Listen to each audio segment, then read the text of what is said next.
Fala aí galera, beleza? No vídeo de hoje eu vou mostrar os aportes que eu fiz na carteira aqui do canal, no projeto que eu tô chamando Bola de Neve, onde eu tô montando a carteira de previdência para minha filha. Então eu investi em fundos imobiliários, eu investi em ações e também no Tesouro Direto. Fica comigo até o final para acompanhar o racional por trás de cada um desses investimentos e desde já eu peço que você considere deixar seu like e se inscrever no canal, porque eu venho aqui todos os meses demonstrar o que eu estou fazendo com os meus investimentos, com o meu dinheiro. Então, sem mais enrolação, bora lá direto ao ponto. No mês de junho eu tinha R$ 600 que eu tirei do meu bolso e também a carteira gerou aí nos últimos meses R$ 58 de dividendos. Então o aporte total vai ficar em aproximadamente R$ 658.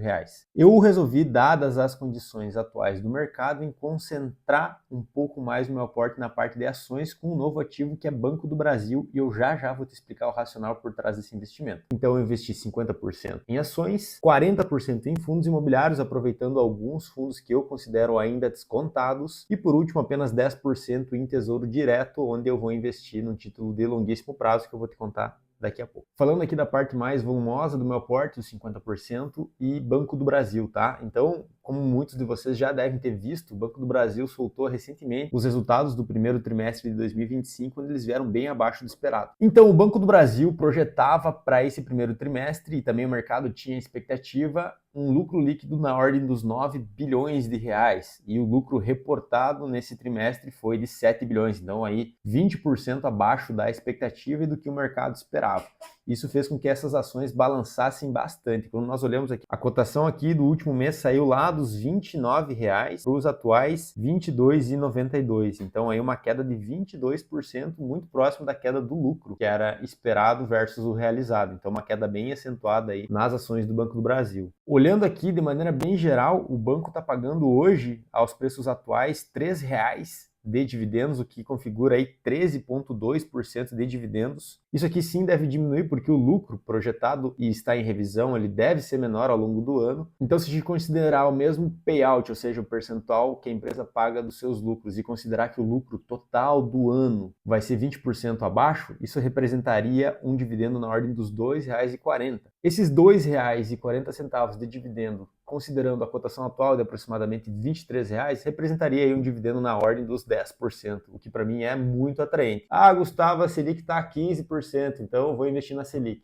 Claro, faz sentido para você, porém a Selic você precisa descontar o imposto de renda que você vai pagar sobre o lucro, e os dividendos ao longo do tempo são crescentes, então são duas coisas totalmente diferentes e por isso eu vou alocar a grande parte do aporte desse mês em Banco do Brasil. Mas tem alguns outros motivos que me fazem levar a essa decisão. Os primeiros dois fatores são relacionados à inadimplência. A primeira delas, a inadimplência do agro, que veio acima do esperado. Porém, quando nós olhamos o contexto do agro, ano passado nós tivemos uma safra bem ruim em algumas regiões do Brasil, isso levou com que a inadimplência fosse maior, mais do que normal. O agro é muito cíclico e são ciclos de alta e baixa. Porém, para esse ano são projetados recordes de safra e de produção no Brasil. Então o agro aí já se recuperando, inclusive subiu aí 12% o PIB do agro no primeiro trimestre desse ano. Então me levando à conclusão de que isso provavelmente vai ser retomado à normalidade. Para o agricultor não interessa ficar inadimplente ou ficar pendente no banco, porque boa parte da sua safra é financiada. Então eu acredito que de fato esse crédito do agro deve se recuperar aí ao longo dos próximos trimestres, mas isso aqui é uma percepção minha, tá? Então você deveria fazer as suas análises. Já o segundo motivo é que entrou em vigor a resolução 4966, que faz com que o banco tenha que aumentar a provisão de perdas para aqueles créditos ou para aqueles credores que estão em inadimplência há mais de 90 dias, há mais de 60 dias e há mais de 30 dias. Então, antes uma parte desses credores o banco considerava, não, eu vou conseguir recuperar esse valor. Porém agora, de acordo com essa nova resolução, toda a inadimplência acima de 30 dias o banco precisa reportar como não, eu não vou conseguir recuperar esse empréstimo. Em consequência disso, a inadimplência reportada também foi maior, mas provavelmente o banco vai conseguir retomar uma parte dessa inadimplência, então nós também devemos ter uma normalização disso nos próximos meses. Mas eu tenho um terceiro e último fator que eu levei aqui em consideração, que eu montei um Excel muito simples, considerando o preço sobre o valor patrimonial das ações. Então quando nós olhamos aqui a cotação de 23,37, o preço sobre o valor patrimonial das ações do Banco do Brasil estão em 0,73 vezes, ou seja, você precisaria 73 centavos para comprar cada real do Banco do Brasil hoje para ter que construir todo esse colosso. Então aqui a gente está dizendo que a marca não vale nada, que toda a inteligência e a construção e as informações que o banco tem não valem nada, realmente só olhando o valor patrimonial. Então é uma relação bastante interessante. E aí eu acho que investimentos é sim sobre o upside, ou seja, quantas ações podem se valorizar, mas também considerando o downside, ou seja, quanto eu posso perder com esse investimento.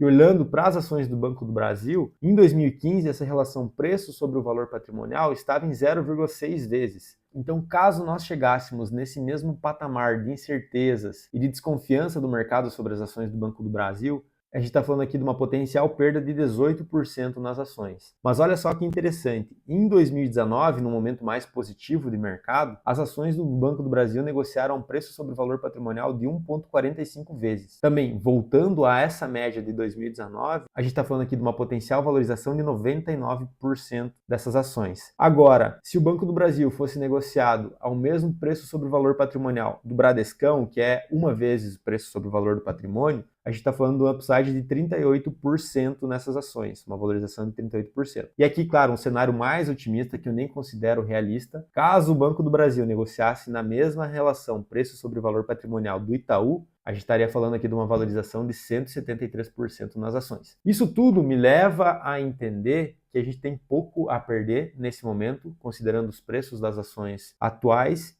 e bastante a ganhar caso o cenário seja melhor nos próximos meses e anos. Essa minha carteira aqui é pensada a longuíssimo prazo, então isso aqui para mim é uma compra e por isso eu vou estar comprando o Banco do Brasil nos patamares atuais. E agora a segunda parte do aporte, explicando para vocês a parte de fundos imobiliários. Os fundos imobiliários se valorizaram bastante ao longo dos últimos meses, mas tem coisa boa que ficou para trás. E o meu aporte do mês vai ser concentrado em SNFF, que é o Suno Fundo de Fundos. Então, como o próprio nome já diz, ele é um fundo que investe em outros fundos imobiliários. E esse é um FOF que não andou comparado aos demais, tá? Então, quando nós olhamos aqui, a cotação atual está em R$ 73,00, sendo que o dividendo também aos preços atuais é de 13,4%, bastante interessante. Bom, eu conheço esse fundo desde o seu IPO, eu entrei no IPO na minha carteira pessoal desse fundo aos R$ 100, então tomando aqui um fumo gigantesco, mas eu fui fazendo aportes ao longo do tempo e esse meu preço médio aí tá bem interessante aos níveis atuais, e para essa carteira da minha filha eu acho que faz muito sentido aportar agora, então o preço dele está em R$ 73,00 e o dividendo está em 13,4%. Então, como eu falei, eu acompanho esse fundo muito de perto e eu entendo que ele gerou bastante valor para o acionista ao longo do tempo, tá? Então, o valor patrimonial, ou seja, você fazer a compra dessa carteira de fundo a mercado hoje, está em R$ 83,00. Então aí você tem praticamente R$ 10 de desconto, então configurando o preço sobre o valor patrimonial de 0,88. E quando eu falo que ele gerou valor é por isso aqui, ó, quando nós olhamos os dividendos do SNFF e colocamos aqui agrupar por ano, ao longo do tempo esses dividendos foram incrementais, mesmo com o mercado bastante complicado nesses últimos 3, 4 anos. Então, eu acredito que essa gestora faz sim um excelente trabalho e eu vou deixar aqui alguns indicadores interessantes para que vocês estudem e considerem para ver se faz sentido ou não para vocês, tá? Aqui a própria gestora traz um estudo do upside potencial da sua cota, projetando aí possivelmente R$ 113,05, e aqui eu tenho que falar, é bem otimista, não acredito nisso no curto prazo. Mas ainda assim, o desconto está aqui bem interessante, na ordem dos 15%, para chegar até o valor de mercado justo desse fundo em R$ 84,31. Então a distribuição nos últimos meses é em torno de 72 centavos, o que é interessante analisar é que eles têm 57 centavos de reserva para manutenção ou até incremento desses dividendos no final do semestre, algo que eu também estou de olho. Aqui a última informação, que para mim é bem relevante, a questão do percentual em cada tipo de ativo. Então a gente tem aqui 30% em logística e industrial, ou seja, fundos de tijolos, 20% em fundos de papel e as demais e menores participações aqui também representadas. Sobrou aqui um cascalho da parte dos fundos imobiliários, então eu vou aportar no meu fundo de troco, que é o SNEL 11. Ele é um fundo de tijolos com uma tese um pouco diferente. Ele investe naquelas usinas de geração de energia solar fotovoltaica, então esse é um fundo que está sendo cotado atualmente a 8,53 e também pagando um dividendo na ordem dos 14%.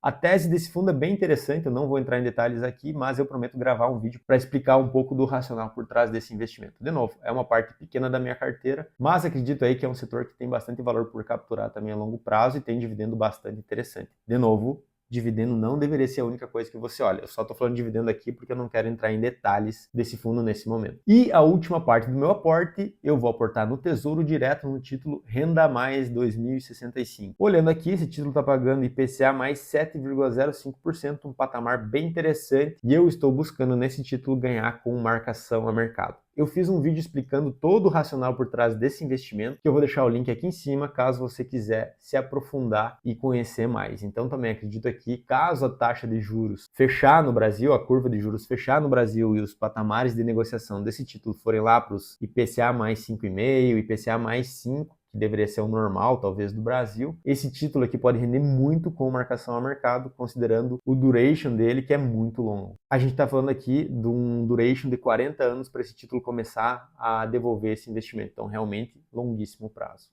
Agora, a última parte do vídeo, revisando a carteira, começando com a melhor parte, a parte de proventos. Então, nesse mês, nós capturamos aí R$ 18,73 de dividendo, novo recorde, e espero no próximo mês batê-lo outra vez, até porque eu investi em fundos imobiliários e uma ação que paga dividendos. Então, isso aqui deve crescer ao longo do tempo, mas veremos no próximo mês. Já se inscreve aqui para não perder o próximo vídeo. Então, 18,73 de dividendos e já temos aqui provisionados 9,47 para esse mês. Esse valor deve aumentar. Conforme a gente pode olhar aqui, até o momento eu não tinha nenhuma ação pagadora de dividendo, então todo o dividendo veio dos fundos imobiliários, com destaque para o Snell 11 aí com um dividendo na ordem dos 14,09%.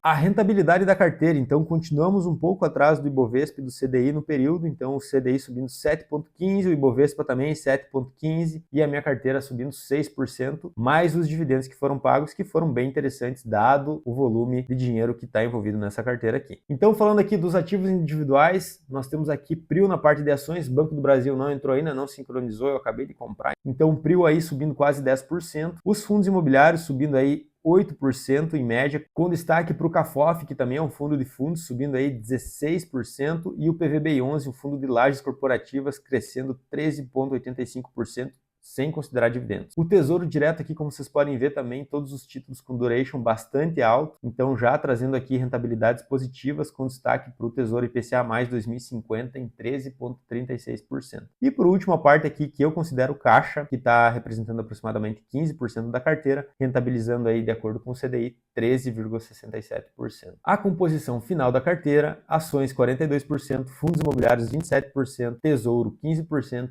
e meu fundo de caixa também 15%. Bom, chegamos ao final, e aí? O que você achou dos aportes desse mês? Faz sentido para você ou eu estou completamente errado? Pode escrever aqui que eu vou considerar para as minhas próximas análises. Muito obrigado, não se esqueça de deixar seu like, se inscrever no canal e até a próxima. Tchau, tchau!